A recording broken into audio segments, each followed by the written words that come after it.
tu sais que fekk nañ fi dara léegi nag dinañu wax seen divergence yoo xamante ne peut-être ba bëggee mën nañ ci ñëw. am naa ci point de vue parce que tamit yooyu yëpp war nañ ci wax. sa point de vue wi ci divergence yi nga xamante ni sax sortie bi le doyen Madiambal Diagne def moom jàpp na ni c'est inévitable li nga xamante ni moom moo di divorce bi war a am entre Sonko ak Diomaye. xam nga man Penda d'abord pour man ñoom ñaar ñëpp ñoo yem Sonko mooy Diomaye mooy Sonko ñoo bokk idéologie ñoo bokk lépp ils sont tous ci sama xalaat ñoo yem ci yëpp pour man nag ils n'ont pas intérêt que mu am séparation. Pourquoi sama jàngat lay wax tey damay wax ak surtout la classe politique ak nit ñi nekk autour de di rôder surtout les ñoo xamante ne tey les lobbies yi ñu nekk ci kanam tey man mënuma gëm nit ne bëgguma Sonko bëgguma Pastef mais bëgg naa Diomaye loolu yëpp naa fekk la te yàlla bëggul naa fekk te nit booy wax da ngay wax sa akulaay taala tey aujourd'hui les Sénégalais ont choisi à l'unanimité Sonko mooy Diomaye. Je peux dire dans le vote les Sénégalais ont voté pour Sonko tey les Sénégalais ont voté pour Sonko la preuve il y a quelques années Diomaye bu mu demee mairie Sonko dem mairie Sonko dafa gagné mairie dëkkam Diomaye gagnewul mairie dëkkam donc pour man il a fallu que Sonko Diomaye était en face de candidat qui était notre candidat Benno Bokk Yaakaar il y avait Thierno Alassane Sall mais c'était le seul bu ñu ne diw mooy diw boobu toon moo tax ñu voté pour man aujourd'hui si il y a divorce mon point de vue c'est que c'est Diomaye qui a trahi Sonko je m'explique. Allez-y. Parce que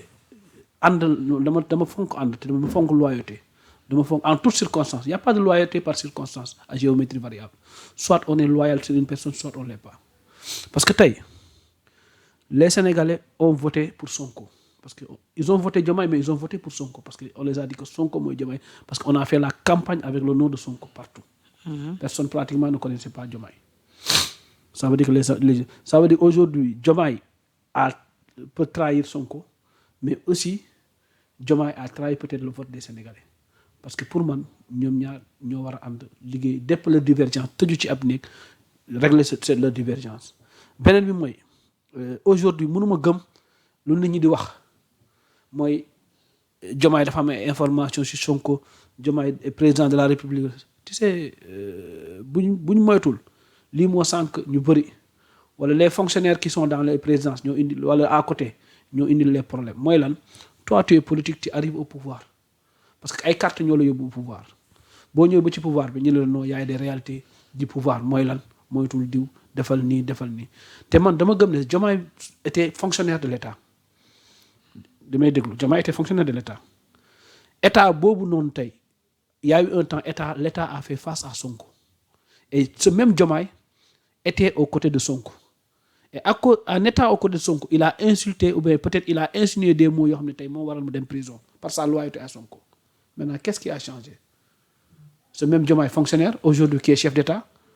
et ce même Diomaye qui est président de la République et ce même Diomaye bi nga xamante ne tey moo jël Sonko tuddee ko doom moo jël Sonko def ko leader am politique moo jël Sonko ànd ak moom ba nangu dugg kaso ngir moom et ce même Diomaye là qui a dit aux Sénégalais man maay diw mooy man pour man ce Diomaye là a trahi Sonko mais tous les deux bu ñu nekkul ensemble ils ont trahi le vote des Sénégalais et ils ont trahi le peuple sénégalais man loolu mooy sama gis-gis Diomaye nag il a intérêt à retourner dans sa famille politique qui est le PASTEF il a intérêt à travailler avec le PASTEF parce que ñi ko wër ñëpp tey mënuñu ko yóbbu sax jox ko sax benn député bu nekk élection législative la parce que je parle en connaissance de cause tey dafa mel ni tey dans la coalition Benno Bokk Yaakaar boo ci génnee le parti APR lu ci des du bëri tey dans la coalition Diomaye président boo ci génnee Pastef luy des du bëri. mais pour certains aussi tamit. voilà léegi nag. peut-être problème bi ci Sonko la jógee pour ñenn ñi. xam nga dama ne quelle que soit leur divergence ils sont condamnés à travailler ensemble parce que ñoom ñaar ñoo taxaw ñoom ñaar la Sénégalais yi voté. mais yow da nga wax ni peut-être bu tooñ amee. jàpp non dama ne bu munti am Diomaye moo ko tooñ man loolu laa gëm parce que Diomaye moo ko tuddee doom Diomaye moo ànd ak moom Diomaye moo ne kii mooy sama leader politique Diomaye moo nekk ak moom ba ñuy dem campagne Diomaye ne kii man maay man Diomaye taxaw lu gën a grave parce que man je retiens Diomaye mot pour mot mu toog le 2 avril 2024 bu ma juumut le 4 avril 2024 mu ne waxul ne damaa ñëw pour wàññi ceeb waxul damaa ñëw pour ndaw ñu liggéey mu ne non damaa ñëw mu ne Sonko pendant 10 ans liggéey naa pour Sonko nekk président mais moom en 10 jours def na ma président de la République et je travaille pour que Sonko soit président de la République loolu la wax devant les Sénégalais le 4 avril 2024 mu ne Sonko na xool sama fauteuil bi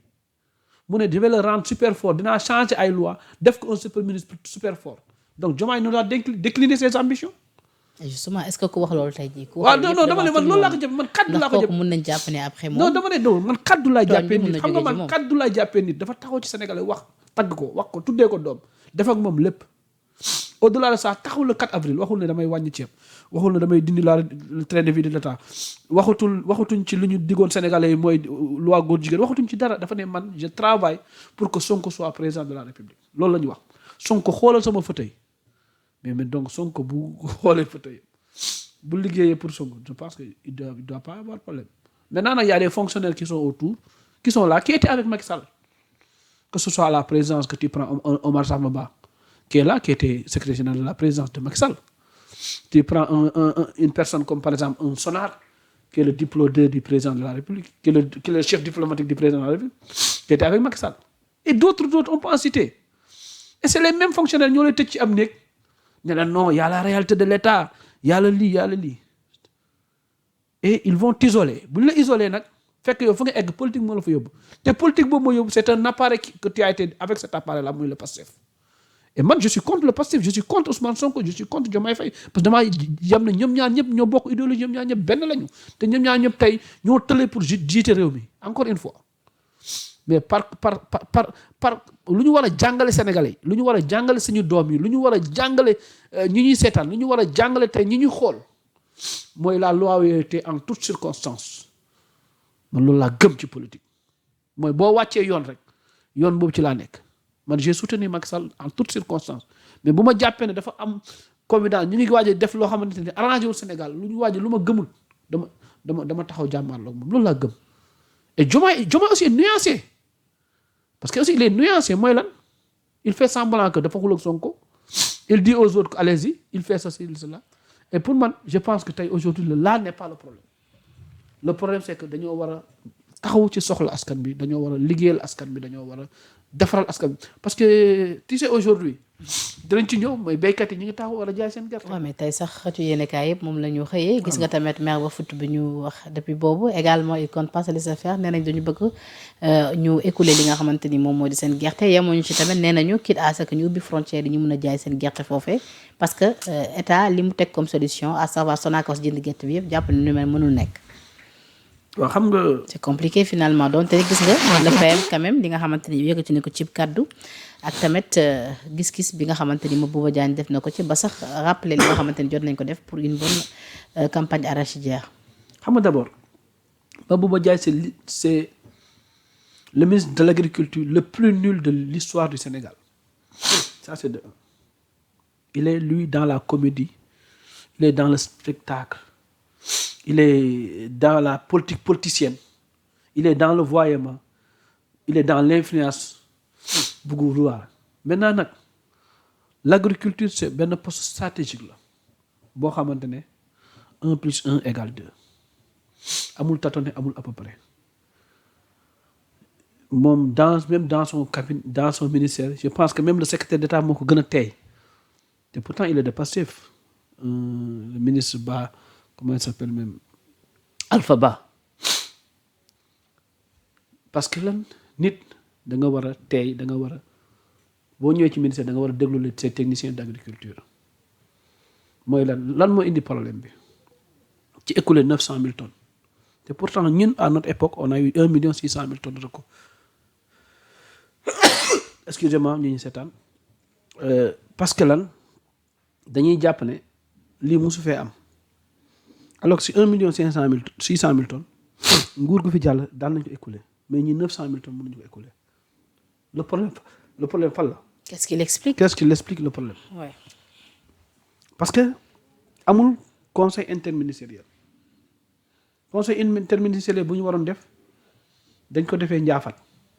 mooy lu ñu defee ci benn village ci Ndiaffate la commune de Ndiaffate mooy lan wool tous les bailleurs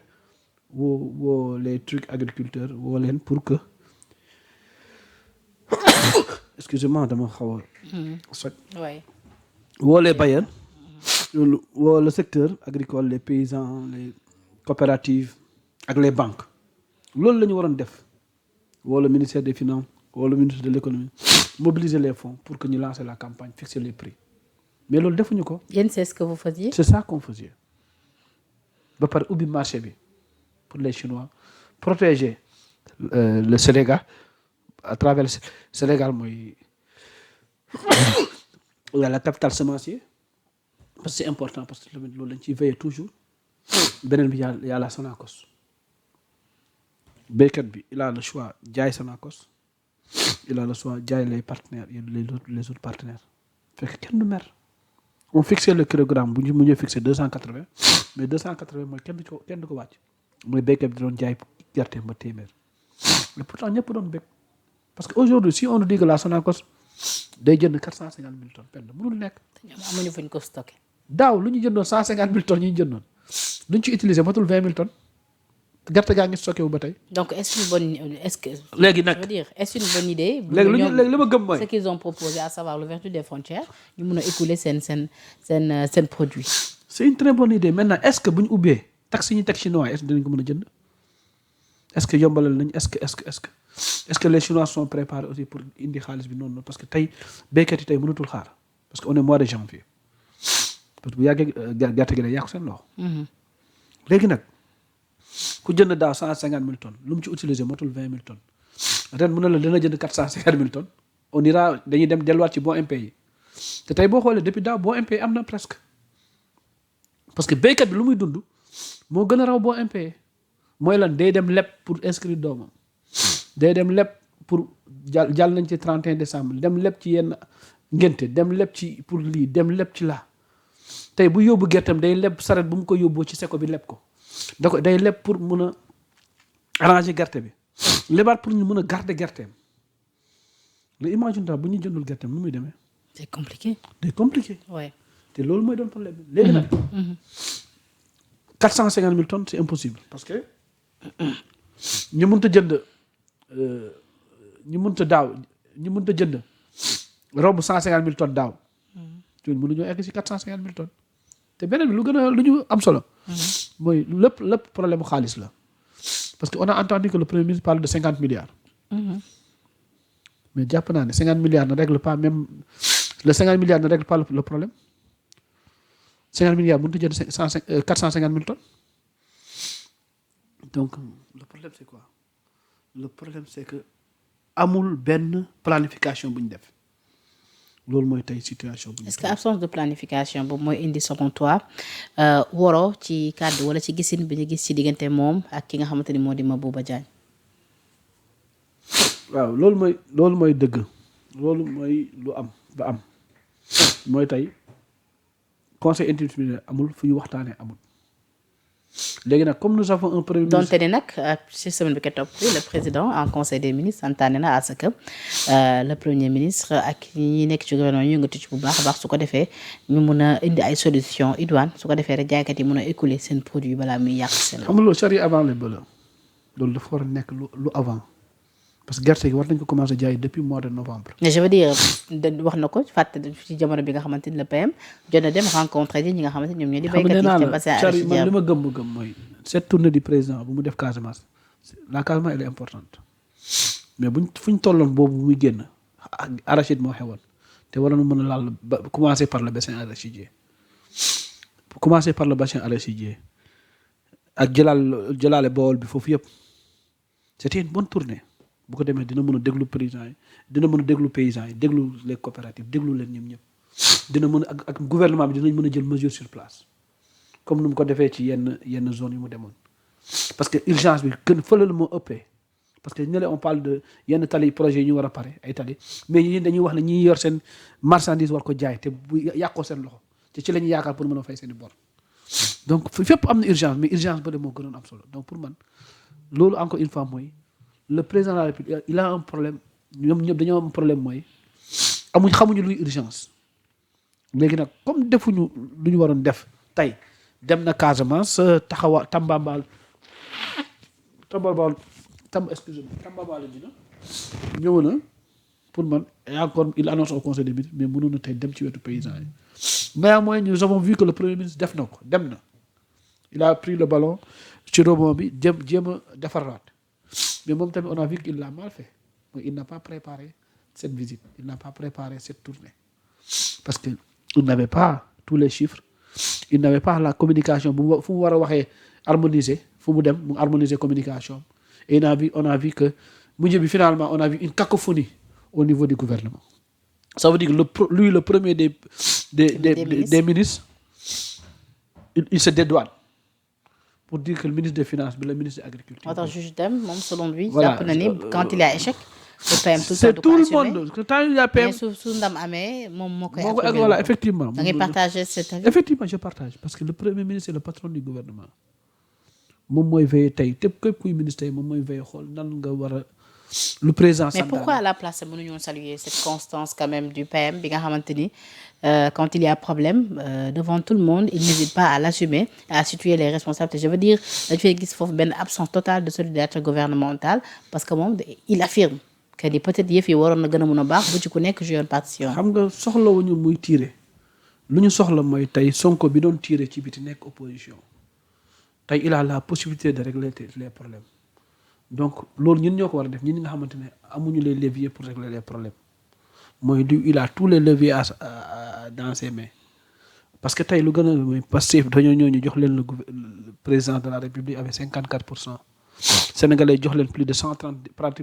députés à niveau de l'Assemblée ça veut dire ñoom ñoo yor lépp tey pour doxal donc ils ont tout l'appareil doxal donc Sénégalais lu ñu gën a soxla mooy jëf lu ñu gën a soxla mooy urgence yi ñu indil leen ay solutions. Mais nous n'avons pas besoin d'un premier ministre buy dem fenn te yóbbaalewul solution. Nous n'avons pas besoin d'un premier ministre buy dem fenn pour pleurnicher pour lan nekk ci à la place de la population pour kaasal leen non. Mais n'oublions pas aussi qu'on a un premier ministre bi nga xamante ni il l'a rappelé poste premier ministre tënk ko s'il y a quelque chose à dire il est dit. tënk na ko xam nga lu tax tënk na ko parce que moom du man moom du Thierno Alassane Sall moom du tey Amadou Ba wala du tey keneen moom tey c'est le premier ministre du Sénégal c'est le patron de l'administration moom am na possibilité fépp fu sooxewul ci administration ci biir bureau il le règle dans son bureau par son téléphone. Donc tey premier ministre tënk na ko parce que bu muy dem foofu oto gouvernement bi la yóbbu essence gouvernement bi la yóbbu buy ñibbi Petit Palais lay fanaane il est payé par l'État du Sénégal il est pris en charge par l'État du Sénégal donc tënk na ko bu gisee mu taxaw tey di wax ci waxu gerte di wax ci waxu prix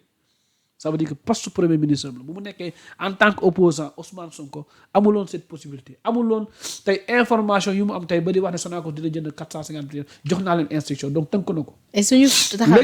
defee taxaw seetlu ci ce qui se passe on a comme l'impression que le premier ministre n'est pas tout à fait satisfait de ses ministres qu'est-ce qu'il y a lieu de faire dans ce cas-là ci perspective ñuy xaar ci 2026 bi pour certains oui war nañu war a mën a dem ba ci remaniement gouvernemental indi ay ministres yu yees wala sax xoolaat c'est li nga xamante ni moom moo di le choix des ministres jàpp nga ni war nañu war a mën a dem ba yegg foofu wala beneen gis-gis nga ci am. Penda pour man d'abord tant que président day wax jaar fii premier ministre wax jaar fële harmonie bu amul ci kaw bu amul symbiose bu ñu dul harmoniser lu ñu war a def ñoom ñaar même bu ñu indoon tous les ministres du monde machine bi du dem parce que ku ci nekk bu la Ousmane Sonko waxee yaa ngi xaar Bassirou Diomaye Faye wax la pour nga def ku ci nekk bu la Bassirou Diomaye Faye waxee yaa ngi xaar pour Ousmane Sonko def la mooy y a des clans donc d'abord foofu la échec amee mooy léegi dañoo am un ministre pro diw un ministre pro président un ministre pro premier ministre un député pro diw donc ça veut dire que déjà dès le départ échec am na ça veut dire que bu ñu defoon remaniement encore tant que lii mu ngi am ci kaw cette nuance wala loo xamante ne lu ñuul lool ci soow mi man jàpp naa ne aussi Ousmane Sonko est plus sincère que Bassirou Diomaye Faye dans toutes ces démarches mooy lui il a des positions claires mais Bassirou Diomaye Faye a des positions nuancées kenn xamul lu muy def kenn xamul moo yónni. c'est normal aussi non c'est pas normal pour man nit. peut-être liberté bu Ousmane Sonko am tey jii à communiquer à tout bout de champ. non amul liberté parce qu'il s'agit quand même du président. non je dis fu muy nekkee waxal ay nit ne leen man di sama premier ministre lu muy def neexuma daf may désavoué devant ma war na mën a jël ay responsabilités woo Ousmane Sonko ñoom ñaar ñu tëju ci nekk ñu waxtaan. lu mu demee ba fal Mimi Touré désavoué Ousmane Sonko qui est son leader politique dans un meeting waroon na ko peut-être mën a defee neneen tey war na mën a lu muy ñàkk assumé yam tey assumé ci responsabilité am ci jomaay président bi ak siège bi ak yooyu yu muy assumé ak ñu muy def ci suuf ay ñu muy yónni ci ay dëkk ñuy def ñuy teg ay cellules ci wetu Pastef da ko war a moom génn assumé ko mais nangul assumé. mais est-ce que war na assumé tamit loo xamante ni peut-être c'est pas avéré. non c'est avéré parce que xam lu tax ku ñeme dañ laa déey. qu'est-ce qui nous prouve que xam ku ñeme dañ laa déey ku ñeme dañ laa déey ñoom ñi nekk ci gouvernement bi yëpp wala ñiy nekk autour de président Diomaye Faye yëpp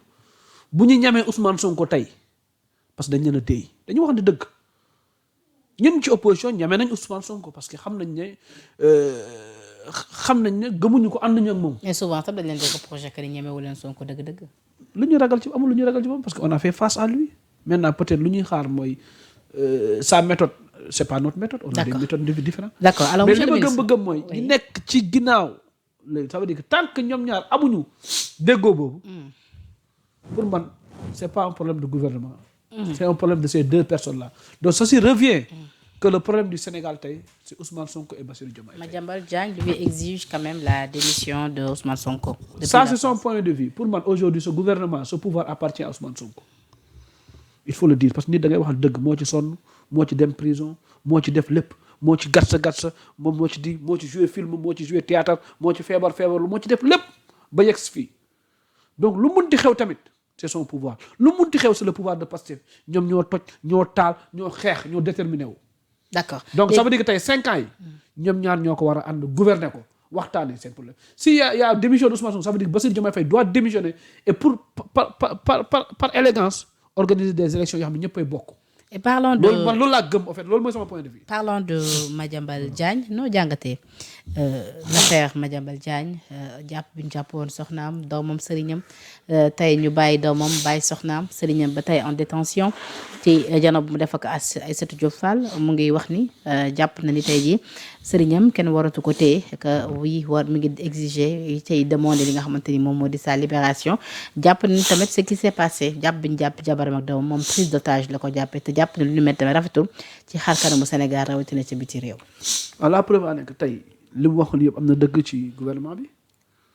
mooy doomam yu ñu jàppoon ni bàyyi nañ leen soxnaam bàyyi nañ leen sëriñam tamit bàyyi nañ ko dañuy wax ne procureur moo opposé wu ci liberté provisoire bi